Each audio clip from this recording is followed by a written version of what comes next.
December చివరి కూడా ఆయన బలిష్టమైన భద్రపతి బట్టి నా కుమార్తె కుటుంబాన్ని సజీవుల జనాంగంలో దేవుని పొందనాలు. ముఖ్యంగా అభిషేకం కోయంబత్తూరు కారుణ్య యూనివర్సిటీలో బీటెక్ ఫస్ట్ జరగడానికి వెళ్ళి జ్యోతింటికాడ ఒక 10 రోజులకు చూసింది, ప్రార్థన చేసి పంపించారు. స్వీట్లు కూడా వచ్చింది మా రూపంలో. ఆ తర్వాత మా రిషాను బాప్టిజం తీసుకున్నాడు. దేవుని పొందనాలు. 3వ అభిషేకారాధన మా కోళ్ళ అభిషేకాలు. ఈయనకి జ్వరం వచ్చింది. జ్వరం వస్తే ఎవరికి కృష్ణ గారు అన్నాడు, దగ్గరికి వెళ్ళామయ్యా తగ్గుతుంది అన్నారు.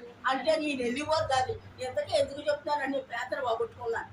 రాజుకుంట్లో పోగొట్టే మొత్తాను అలా చేసే పేదలే ఆసక్తి కలిగి ఉండాలి. ఆసక్తి విషయం బాంధులు కాక ఆత్మీయ తీవ్రత గల వారి ఉండమన్నాడు దేవుడు. అయితే చాలా పని క్షమించదండి, మరి అవకాశం నాకు దయచేయాలనుకుంటున్నాను.